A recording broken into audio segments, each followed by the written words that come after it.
Welcome students, आप सभी का स्वागत है जय नारायण सरस्वती विद्या मंदिर इंटर कॉलेज की इस ऑनलाइन वर्चुअल क्लास में।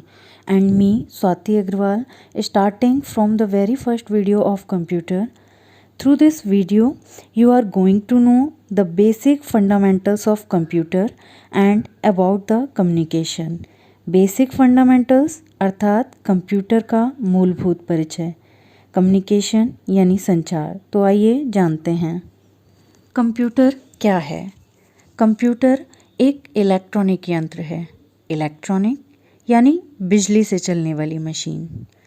कंप्यूटर का आविष्कार क्यों हुआ? शुरुआत में हम कैलकुलेटर द्वारा गणनाएं करते थे, परंतु इसकी अपनी लिमिटेशंस होती थी। लिमिटेशंस अर्थात हम इनसे बड़ी बड़ी गणनाएं नहीं कर सकते थे। आपने सुना होगा आवश्यकता आविष्कार की जननी है, तो इसका एक और उदाहरण हमारे सामने है। जब मनुष्य को बड़ी बड़ी कैलकुलेशंस की आवश्यकता हुई, बड़ी बड़ी गणनाओं की ज़रूरत पड़ी, तो ऐसी बड़ी बड़ी गणनाएं कौन सी थीं? जैसे पृथ्वी से चांद तक की दूरी कितनी है, समुद्र तल की गहराई कितनी है, इन सभी को कैलकुलेटर से नहीं मापा जा सकता था, इसलिए कंप्यूटर का आविष्कार हुआ। तो क्या कंप्यूटर को हम कैलकुलेशंस के लिए यूज़ करते हैं? सोचिए ज़रा। शायद नहीं। आधुनिक युग में न केवल कैलकुलेशंस बल्कि कंप्यूटर द्वारा ईमेल्स, लिसनिंग, गेम्स और डेटा प्रिपरेशन जैसे काम भी किए जाते हैं। तो आप जिस वीडियो के माध्यम से पढ़ रहे हैं, ये भी डेटा रिप्रेजेंटेशन है कंप्यूटर द्वारा। आइए जानते हैं कंप्यूटर से जुड़े कुछ सामान्य प्रश्नोत्तर। विश्व का प्रथम कंप्यूटर कौन सा है? इसका सही उत्तर है अवेकस, जो कि आज से लगभग 3000 वर्ष पूर्व चाइना में बना था। विश्व का प्रथम इलेक्ट्रॉनिक कंप्यूटर। इलेक्ट्रॉनिक यानी बिजली से चलने वाला। हमने आपको शुरुआत में बताया था कि कंप्यूटर एक इलेक्ट्रॉनिक यंत्र है, अर्थात अवेकस इलेक्ट्रॉनिक कंप्यूटर नहीं था। तो इलेक्ट्रॉनिक कंप्यूटर कौन सा था? इलेक्ट्रॉनिक कंप्यूटर था एनिएक, जिसका पूर्ण रूप है electronic numerical integrator and computer. Computer को हम अंग्रेजी में तो जानते हैं, लेकिन कंप्यूटर का हिंदी में नाम क्या है? तो कंप्यूटर को हम हिंदी में कहते हैं संगणक, अर्थात गणना करने वाला यंत्र। कंप्यूटर किस प्रकार कार्य करता है? किस प्रकार यानी किस हिसाब से काम करता है? तो कंप्यूटर IPO साइकिल के तहत काम करता है। I यानी इनपुट, P यानी प्रोसेसिंग, O यानी आउटपुट। इनपुट यानी जो यूज़र कंप्यूटर को देता है, प्रोसेसिंग यानी कंप्यूटर द्वारा किया जाने वाला कार्य, और आउटपुट यानी इन्फॉर्मेशन जो कंप्यूटर हमें प्रोसेस करने के बाद देता है। आइए जानते हैं कि कंप्यूट शब्द की उत्पत्ति कैसे हुई।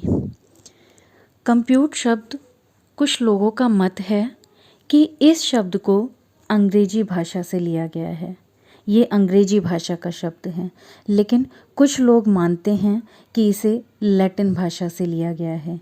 लेकिन क्या सही है, अंग्रेजी भाषा या लैटिन भाषा? तो आइए जानते हैं इसके बारे में। चार्ल्स बेबेज, जो कि कंप्यूटर के जनक कहे जाते हैं।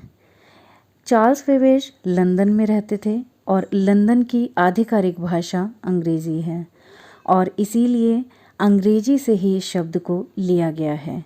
लेकिन अंग्रेजी भाषा में कई सारे शब्द ऐसे हैं जो लैटिन भाषा से लिए गए हैं, इसीलिए कंप्यूट शब्द को अंग्रेजी भाषा का और लैटिन भाषा का भी शब्द कहा जाता है। इस हिसाब से ये दोनों ही बातें सही हैं।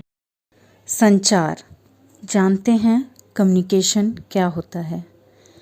संचार का अर्थ होता है संदेशों को भेजना और प्राप्त करना, sending end receiving of messages. संचार केवल इन 3 परिस्थितियों में ही संभव है। किसी भी संचार में सेंडर, मैसेज और रिसीवर का होना अनिवार्य है। सेंडर यानी मैसेज भेजने वाला, मैसेज यानी संदेश, जो बात हम कहना चाहते हैं। रिसीवर यानी प्राप्तकर्ता। यहाँ पर सेंडर रिसीवर भी हो सकता है और रिसीवर सेंडर भी। आइए जानते हैं कम्युनिकेशन के प्रकार, यानी कम्युनिकेशन कितनी तरह से किया जा सकता है। सबसे पहले वर्बल। वर्बल यानी बोलकर कहा जाने वाला। नॉन वर्बल यानी जिसको बोलकर ना कहा जाए, यानी लिखित रूप में।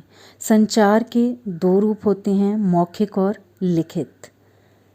So here we completed today.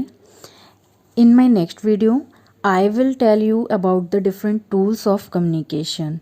If you want the more details of fundamentals of computer, you can follow me on my YouTube channel. I will send you the link and I will give the details in the description box. Thank you.